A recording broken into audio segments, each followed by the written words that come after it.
تازہ صورتحال پاک افغان بارڈر ترخم کھولنے کے باقاعدہ آرڈر جاری ہونے کے بعد بڑی تعداد میں افغانستان جانے والے افغان مسافر نادرا چیک پوائنٹ پر پہنچ گئے۔ پاک افغان بارڈر تورخم پیدل آمد و رفت اور تجارتی سرگرمیوں کے لیے کھولنے کے بعد آج باقاعدہ طور پر اطراف سے پیدل آمد و رفت اور تجارتی سرگرمیاں شروع ہو جائیں گی، جس کے لیے تمام انتظامات مکمل کر لیے گئے ہیں۔ سرکاری ذرائع کے مطابق پاک افغان بارڈر تورخم فائرنگ واقعے کے بعد گزشتہ 9 دنوں سے پیدل آمد و رفت اور تجارتی سرگرمیوں کے لیے بند کر دیا گیا تھا، جو پاکستان اور افغانستان حکام کے درمیان کامیاب مذاکرات کے بعد دوبارہ کھول دیا گیا۔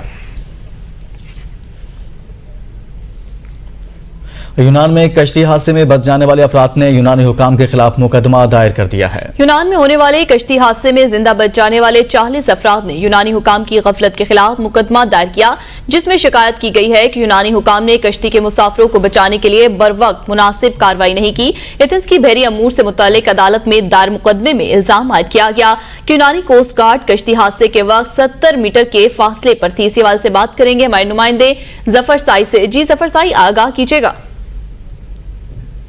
جی، یونان کشتی حادثہ کے حوالے سے ایک انتہائی اہم پیش رفت جو ہے وہ سامنے آئی ہے۔ یونانی وکلاء کی ایک ٹیم نے یونان کشتی حادثے میں یونانی کوسٹ گارڈ جو ہے ان کے خلاف جو ہے وہ مقامی عدالت میں جو ہے وہ مقدمہ دائر کر دیا ہے،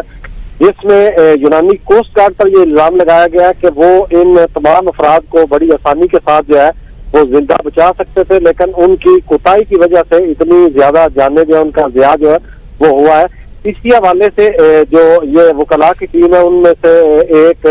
جو ان کے پرسن ہے ان سے میری بات ہوئی ہے، تو ان کا یہ کہنا تھا کہ ہماری اولین یہ ترجیح ہے کہ اس حادثے میں جو افراد زندہ بچے ہیں، 104 افراد جو زندہ بچے ہیں ان کو، اور اس کے علاوہ جو جتنے بھی افراد جو ہیں تقریباً 500 سے زیادہ کشتی حادثے میں جو ہلاک ہوئے ہیں، ان کے جو لواحقین ہیں ان کو یونانی حکومت جو ہے وہ فوری طور پر جو ہے ان کے لیے کسی پیکج کا جو ہے وہ اعلان کرے تاکہ ان کی داد رسی جو ہے وہ کی جا سکے۔ ساتھ میں یہ بھی بتاتا چلوں کہ اس کشتی حادثے میں آپ سب کو پتا کہ بڑی تعداد جو ہے وہ پاکستانیوں کی تھی، جو کہ بڑی تعداد میں اس خوفناک حادثے میں جو ہے وہ ہلاک ہوئے تھے۔ تو اس سارے پروسیجر کے بعد ابھی جو سفارت خانہ پاکستان ہے ان کے ساتھ میں رابطے میں ہوں، امید ہے کہ انشاءاللہ تعالیٰ ان کی اس میں مداخلت سے جو ہمارے پاکستانی اس حادثے میں بڑی تعداد میں سینکڑوں کی تعداد میں جو جاں بحق ہوئے ان کے جو لواحقین ہیں ان کی داد رسی جو ہے وہ ہو سکے گی۔ اور اس کے علاوہ یہ جو وکلاء کی ٹیم ہے انہوں نے بڑے کھل کے اس حوالے سے بات چیت کی ہے۔ انہوں نے کہا کہ 2 سے 3 دن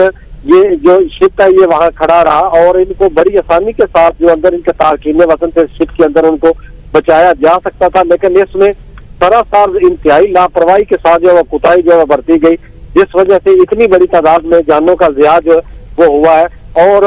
جو وکلاء کے ایک پرسن ہے انہی نے اس بات کا بھی انکشاف کیا ہے کہ اس مقدمے میں انشاءاللہ تعالیٰ انہیں مکمل یقین ہے کہ جو لواحقین ہیں ان کو فوری طور پر ان کو امداد جو ہے وہ ان کو مہیا کی جائے گی، اور ان کے جو لواحقین ہیں وہ تو واپس نہیں آ سکتے، سوری ان کے جو بچے ہیں وہ تو واپس نہیں آ سکتے، لیکن جو لواحقین ہیں ان کی داد رسی جو ہے وہ اس امداد کی وجہ سے ہو جائے گی۔ جی ٹھیک، بہت شکریہ ظفر ساہی، نمائندہ یونان، اس حوالے سے آگاہ کر